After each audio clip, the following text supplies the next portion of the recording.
tidy little group today. You know, when I was really young in ministry, days like today always remind me of something out of my past, and that is that I had worked to prepare this, the most incredible Bible study that was going to save every kid that, was on the West Coast. As back when I lived out there. I mean, I was convinced this is it. It doesn't get any better than this. And show up to the Bible study that I'm leading, and there were 3 kids. I'd expected about 75. Our normal numbers were around 50, but I thought, God, you know how great this Bible study is. And so you are going to bring all of these kids to hear this magnificent presentation that I have to give them. And 3. And I mustered up my best imitation of being fired up to deliver the message, and went home and moped about it, and had a friend tell me the next day and said, "Why were you disappointed? There were 3 kids that came. There's 3 that wouldn't have ever heard that, and it was a great Bible study. Why are you so obsessed with how many came?" And I was probably 24, 25 years old. I thought I was all that, and that God needed me to do his work, and learned a humbling lesson. So I am grateful you are all here. And this is not the world's greatest message, but it may be for you. I don't know. First thing that I want to tell you, and this is kind of cool, and you can put the slide up now. It snuck in there for just a second if you saw it. This is our Advent conspiracy total. And if you remember, it was just a couple of weeks ago. It was hovering around, I don't know, $10,000, $11,000. And we said, as we do each year, God, if we get $25,000, this is how we're going to spend it. And my goodness, we've still got time left in this year. We've got all of January. And I'm excited to see what that number is going to look like in 2 or 3 weeks. And so the best news about this is that I think all of the things that we had hoped we could fund, all of the ministries, all of the people that God has laid on our heart to give resources to, they're going to get resources. I just think that is the greatest thing in the world. And I think it's just a cool thing that that's something that we all participate in together. And a month from now, we'll kind of unroll the final product and all the places that money went, and we will have a good day. It'll be fantastic. So I had a message kind of all planned out, at least in thought, 3 or 4 weeks ago, of what I was going to say today. This is the last Sunday of the year, and not that we make a big deal out of that, but there's always something to me that is rather symbolic about having lived another year. At this age, you celebrate those kinds of things. And some of you know this because I saw you on Christmas Eve. By the way, if you were not in town for Christmas Eve, we had like standing room only in here. We were turning away people. It was ridiculously full in here, and I didn't. We weren't able to get the cable up in the back for me to fly down, and so we'll work on that for next year. But we just sort of we sang and we told the story of the birth of Jesus. That's about all we did, And it was fantastic. We had a great evening. What? It's always about the fudge. We all know that, but I'd like to think it's about other things, but I know better. But that day, that afternoon, really right before we show up for the Christmas Eve service, Wanda and I got news that a really, really dear friend of ours was dying, and is our co-worker from Amore Ministries, the founder of Amore Ministries, Gayla Congdon. Her battle with Parkinson's, she's losing it. And they live down in Austin. They retired there, and so we made plans to go down and see them on Christmas Day, and that was where we spent Christmas, and was saying goodbye to her. And driving home, what I was going to say today turned into what I am going to say today, if that's okay with all of you. And part of that is that it's a little hard to get past it, but it also, it connected me back to Christmas Eve and the Christmas season, that the two words that stick out about Christmas to me anymore are always fear not. The angels, fear not. Jesus came to earth. God reduced himself to humanity to live among us, so that at the end of his life, when he was murdered, buried, and rose from the dead, the words that symbolize his life more than anything else, I think, are fear not. Do not be afraid. I've been counseling for 40 years. It was sort of my chosen angle in ministry, was to study counseling and psychology and that kind of stuff. And so I've been doing it for a long time. And it's pretty funny, if any of you ever come in, I'm going to give you a tip. If you ever come in because you want some counsel, I will never say no. My door is always open. If you wear out, you can wear out your welcome if you don't pay attention to what I say, because I'll probably tell you, I'm not going to tell you anything different, so you might as well go home. But, true? Okay. But here's a tip. This is where we're going to get. I'm going to tell you how your counseling is going to go. At some point, I'm going to ask you this question. What are you afraid of? What are you afraid of? And there are a bunch of you in this room who we've had that conversation already, and I've asked you that. You can tell me that you're anxious or worried or angry or whatever, and at some point I'm going to go, let's get to the real issue. What are you afraid of?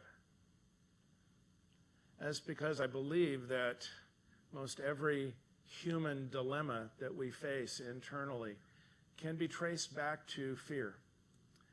Fear of something. Fear of the unknown. Fear of rejection. Fear of pain. Fear of failure. Fear of sadness. I want to know something. That is a big one for us. The fear of sadness is why it's why death creeps us out so much, is that we are afraid of being sad, and we know we're going to be sad. And so we ignore it. We try to move on from it.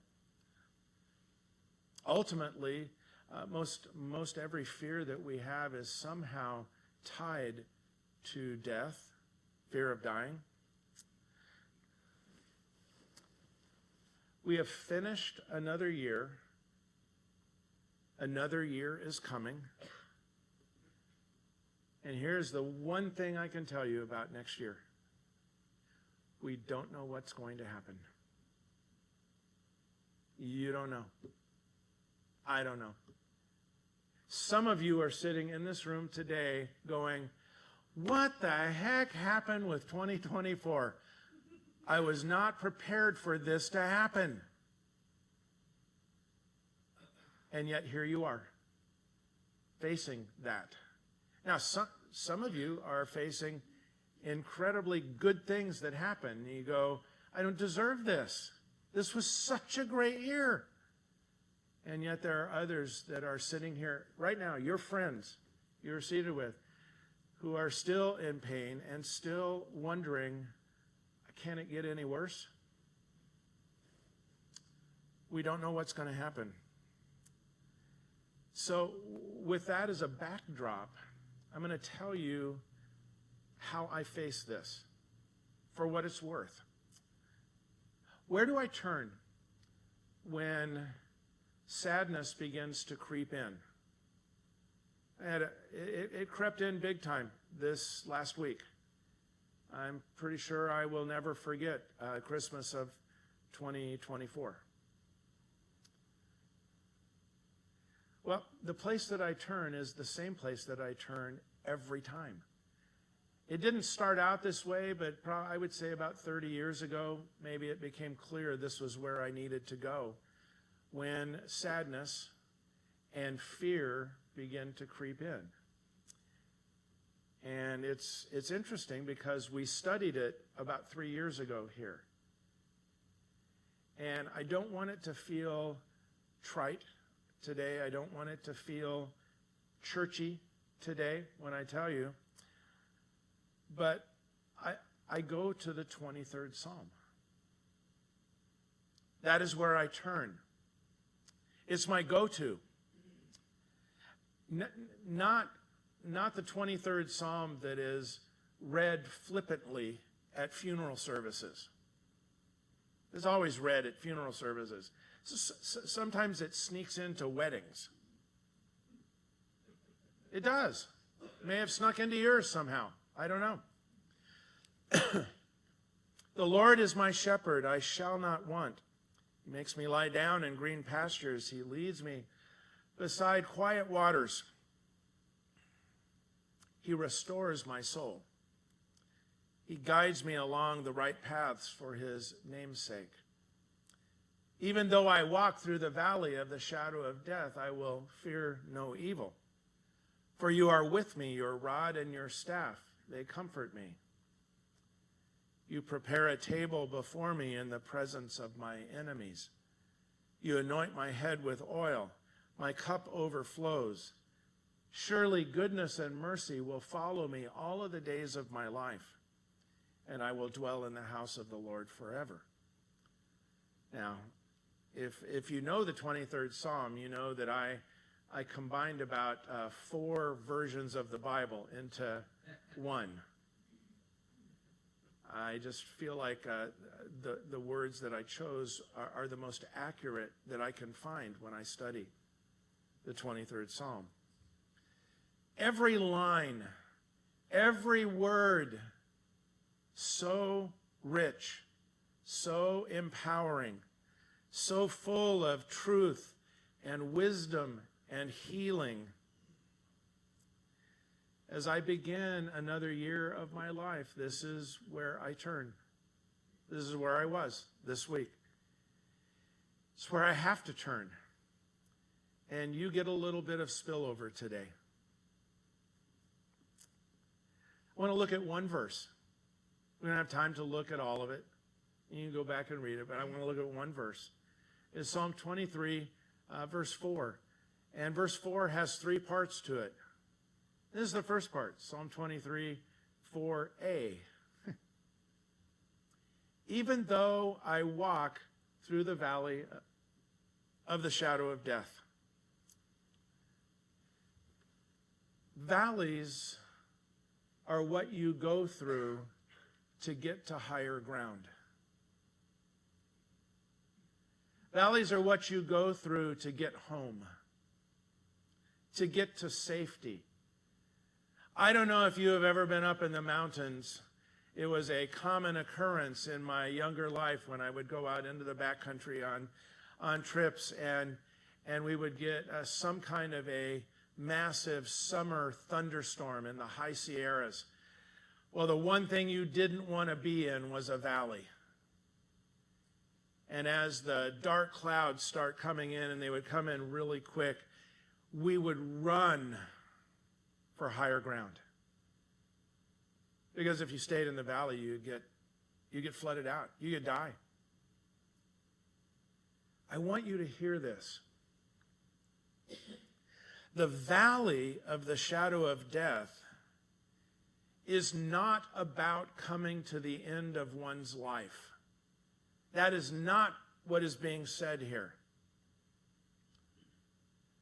A valley, at least in the mind of young David, the shepherd boy turned king, who almost every scholar ascribes this psalm to him. A valley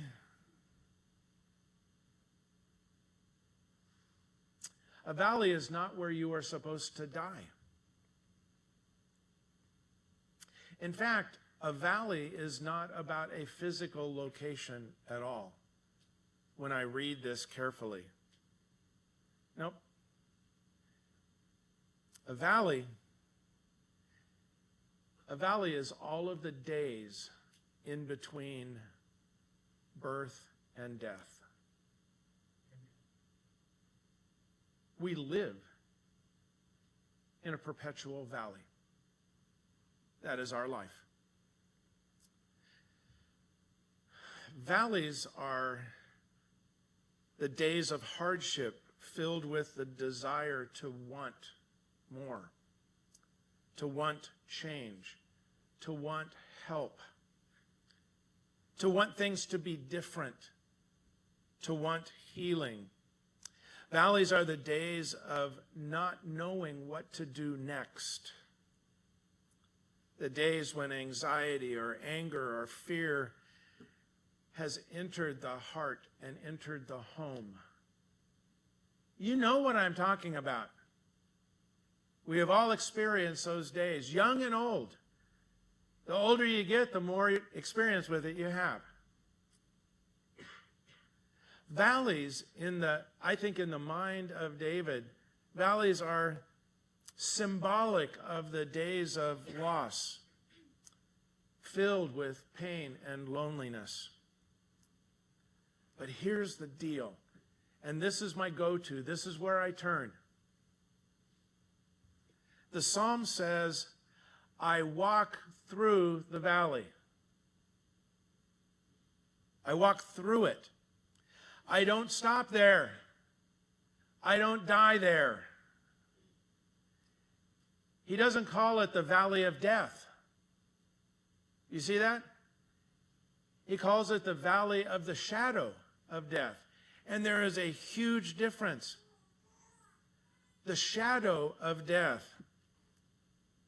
Do you remember when you were young and you used to go outside during the summer, out on the concrete, and you would look around and you would see your shadow behind you, and you would try to run away from it?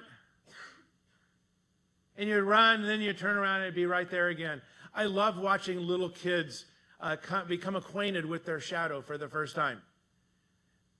Only thing better is watching a cat. But the cat doesn't fit in the illustration as well. Okay? But you know, little kids, they're running from their shadow. You used to try to get away from your shadow on a sunny afternoon. But no matter where you went or how hard you tried, it was always there. Shadows are always there. That's the shadow of death. It is always present. No matter where you go, that thing is always right over there somewhere, just following you around. The ever-present awareness of the inevitability of the worst that life can bring you. Now, I've asked this question before many times here. You don't have to respond, but I'm going to tell you, in this room, there are two kinds of people. There are glass half full people, and there are glass half empty people. Okay? You may be married to your opposite. I am. Okay? I can rat out my wife today. We're a small group. Okay? She was raised in her home to be a glass half empty person. She was raised to expect the worst. That was how her parents lived their lives. Their theory was, if you expect the worst, anything other than the worst is better, and so it's good news. And you're prepared for it. Now, I got to tell you, I think that's a stupid idea, because I'm a glass half full guy. I am a borderline Pollyanna. I mean, you just can't bring me bad enough news that I can't spin it. Okay? Well, I had to learn to do that. You know why? Early on, no, don't bring up California. Okay? However, there is a California connection to that, and that was I started driving church buses when I was 21 years old. Do you know what church buses do in the middle of nowhere?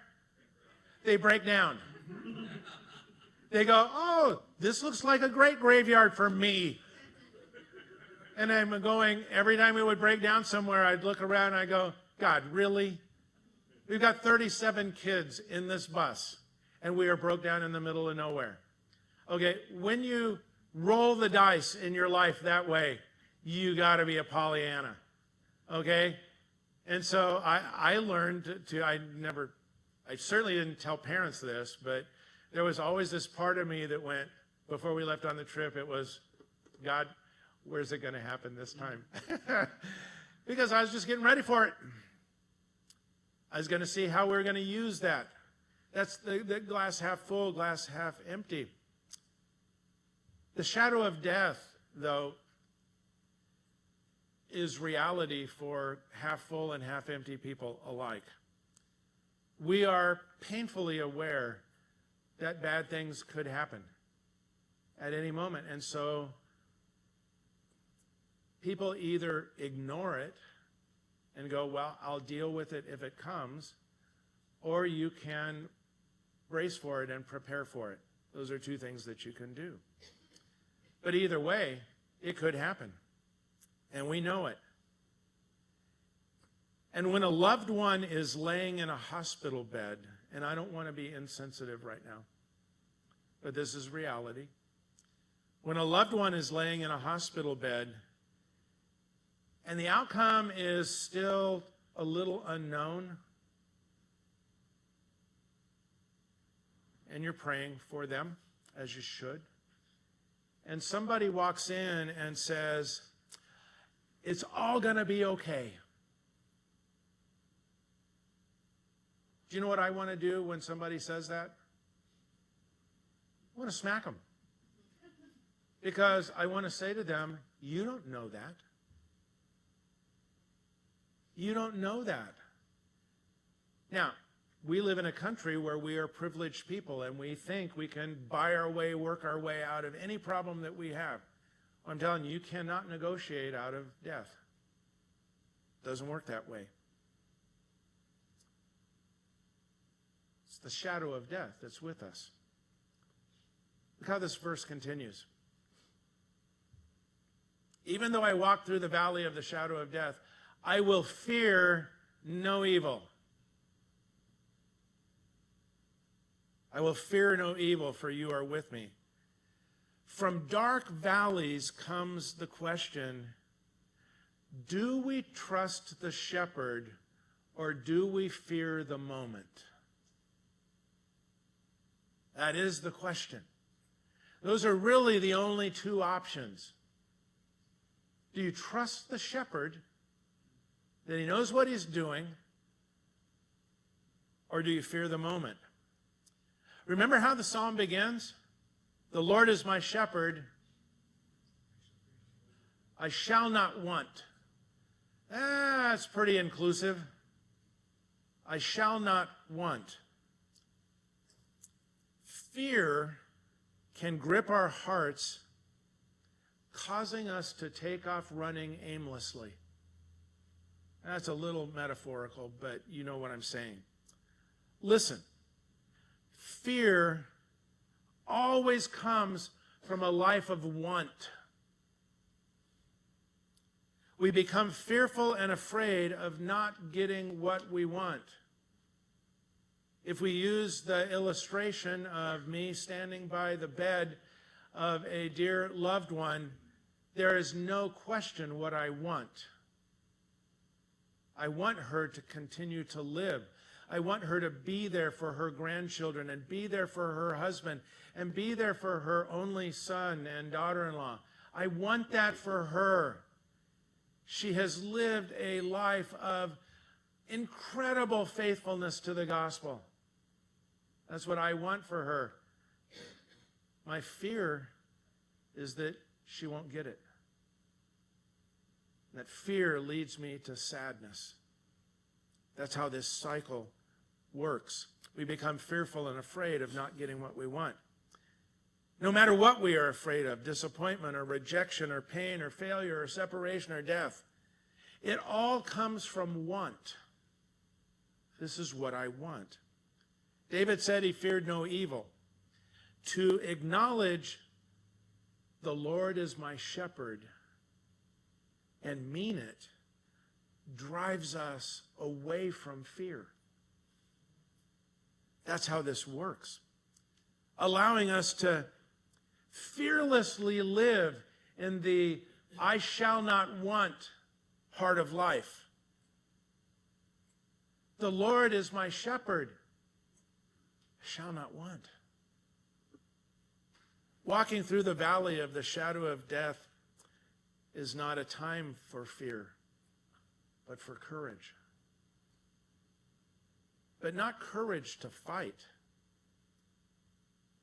Courage to trust. It's a different deal altogether. Look, you can get in bad situations, and I'm going to tell you, you need to have the courage to fight through those situations. That's a human element. But when all is said and done, what takes real courage is to trust the shepherd. That's what we are being moved to in this psalm. The psalm ends with this: your rod and your staff, they comfort me. Your rod and staff. The rod and staff were shepherds' equipment. Shepherds' equipment for guiding and directing sheep. You know, one would have a hook and another one would have sort of a club on the end of it, and the shepherd could hook the sheep around the neck and pull it away from the edge of a cliff, or could whack it on the back leg if it starts going off somewhere it shouldn't.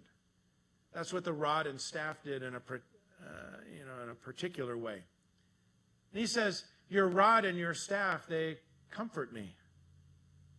There is comfort in knowing the shepherd is leading, the shepherd is guiding, the knowledge and awareness that the shepherd is there.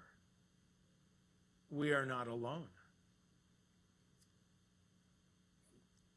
We have this tendency to ask this question: what good is God being with me if he isn't going to make things better or change my situation?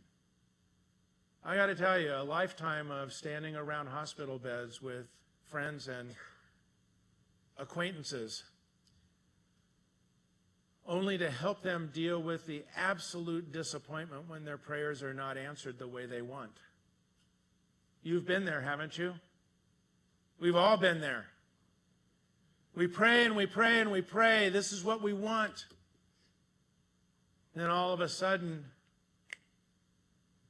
we don't get what we want. Well, may I remind you of a simple truth. The Lord is my shepherd. I didn't write it. Don't shoot the messenger. It's there.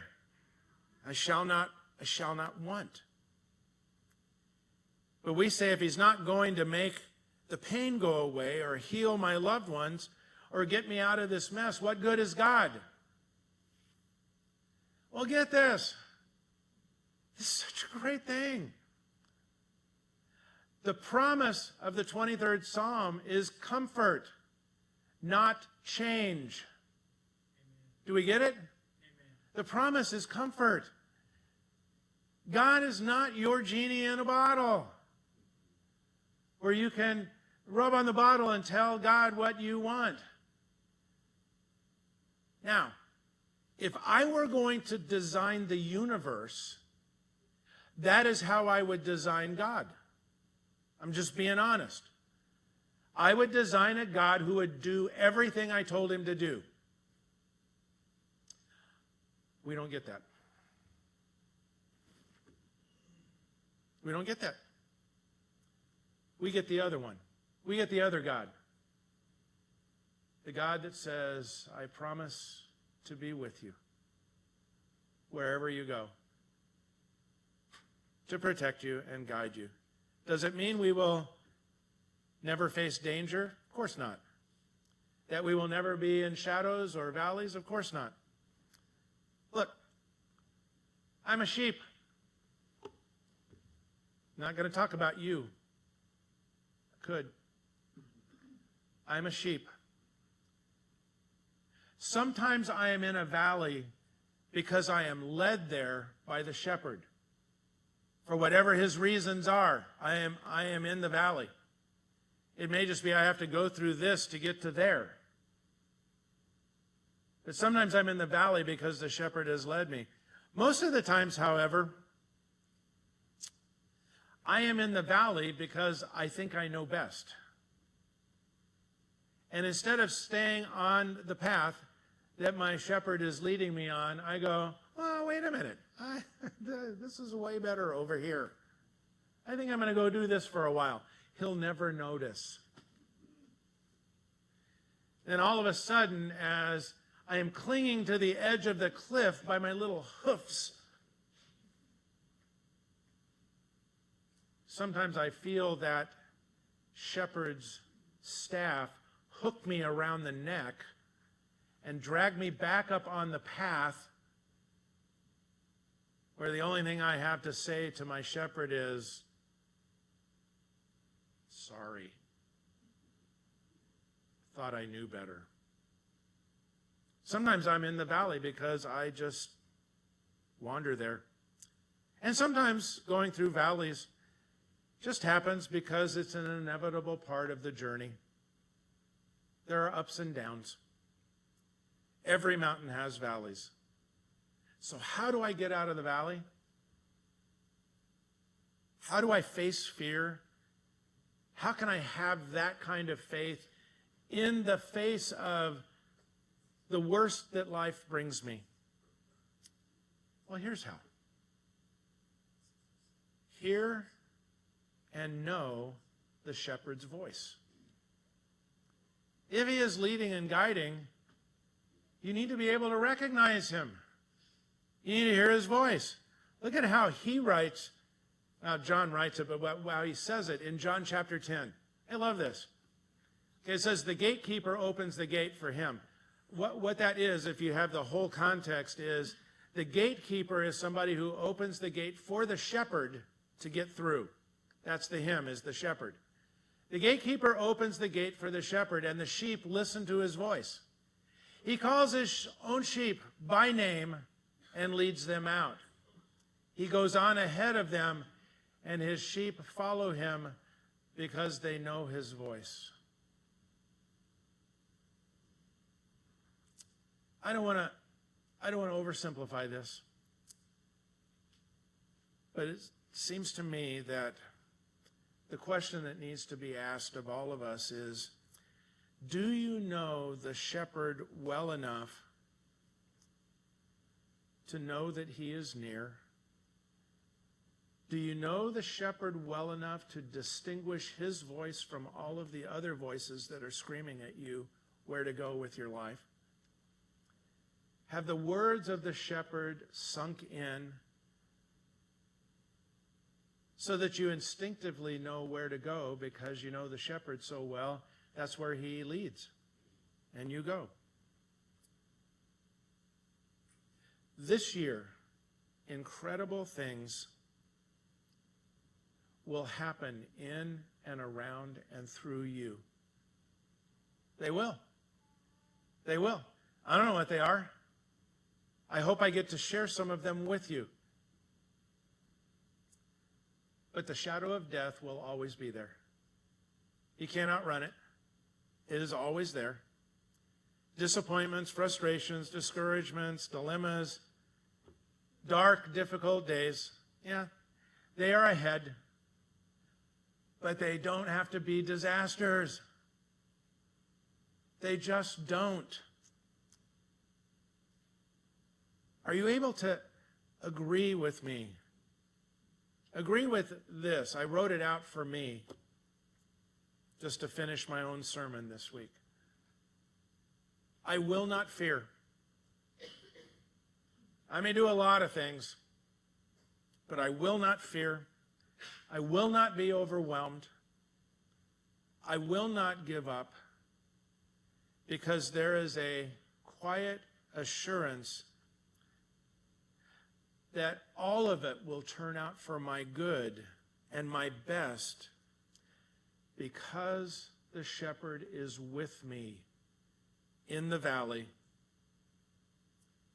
and my life is under his control as I hear his voice and do what he says instead of doing what I say all the time. I hope that can be true for you.